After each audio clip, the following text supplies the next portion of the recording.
You're listening to an Airwave Media Podcast. Feel like who art Ed? We'll try to spice it. Who art Ed? Mr. Wood art Ed me. Yeah. Either way, it's ambiguous. It works on so many levels. I know. That's off to a great start. Welcome to Who Arted, where we explore visual arts in an audio medium. I'm your host, Kyle Wood, and for today's episode, we're going to focus on Gustave Eiffel and the Eiffel Tower. In the late 19th century, a World's Fair was a really big deal. In a time when most people lived their entire lives within a 20-mile radius of where they were born, the fairs were a rare opportunity for people to experience the best of various cultures through grand exhibitions. In 1889, the city of Paris created a display that would become a cultural landmark for generations to come. The idea was to create a building 300 meters tall.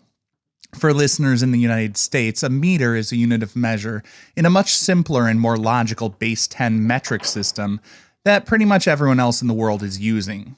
300 meters is just a bit more than 300 yards, or about 1,000 feet. The Eiffel Tower was by far the largest structure built at that time.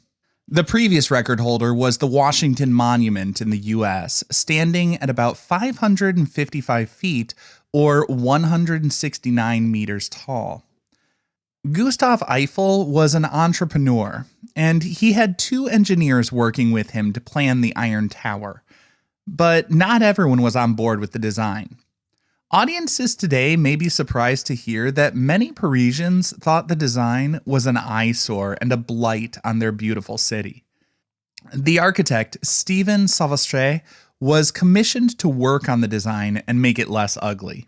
He drafted arches, glass-walled halls on every level, stonework around the base, and other ornamental details throughout the structure. Ultimately, they stripped it down to a more utilitarian structure, but they kept his idea of arches at the base. The form of the tower was largely determined by the engineers' calculations to cut down on wind resistance. The primary resistance, though, came from writers and artists who criticized the tower throughout its construction. I think my favorite description came from Francois Coppee, who called it, quote, "this mast of iron gymnasium apparatus, incomplete, confused, and deformed." Of course, this criticism faded as the World's Fair began, and the tower was a huge hit. Over 2 million visitors came to marvel at it. While it did prove successful, the Eiffel Tower was not intended to be a permanent fixture in the city. It was built to wow visitors in the fair and then to be torn down later. Eiffel only had a permit to have the structure stand for 20 years. The idea that the tower would be temporary provided an interesting opportunity for another sort of creative visionary. A truly remarkable con artist named Victor Lustig sold the tower for scrap 2 times. While truly awful, I must admit his plan was quite clever. He posed as an official with the French government, but instead of claiming a high-status post, he pretended to be a mid-level government official. He met with heads of various scrap iron companies, telling them that because of the sensitive nature of such a high-profile project, he was trying to meet with people discreetly to get bids for the roughly 7,300 tons of iron used to build the tower. He then met privately with the least successful of the bidders and tried to appear empathetic. He tells the guy, "Look, I know you're up and coming. It's hard to compete with bigger companies. I feel for you. I'm just a mid-level government employee. I'm struggling too. Maybe we can help each other out." He actually got the guy to bribe him for the contract for all that scrap iron, which did a few things.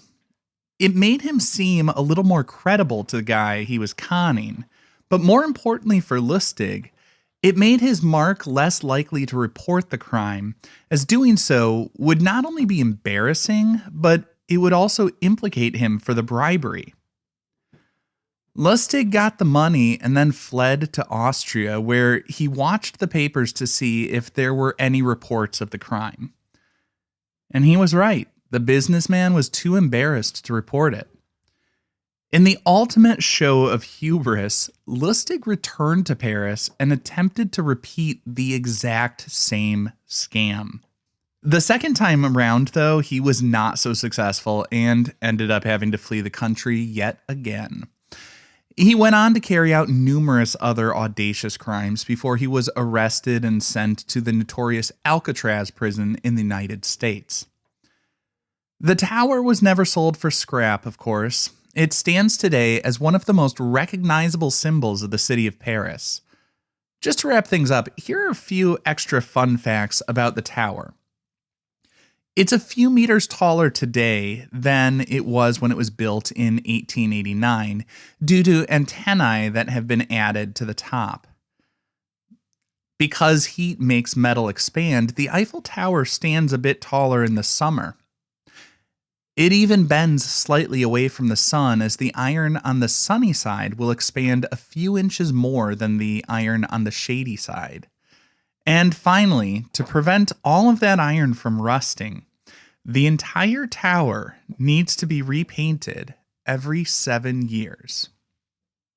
This concludes this week's episode of Who Arted, part of the Airwave Media Podcast Network. If you found this tolerable, please leave a rating or review on your favorite podcast app. You can find images of the work being discussed this week and every week on social media at Who Arted Podcast on Twitter, Instagram, and TikTok, and of course on the website whoartedpodcast.com. Podcast done.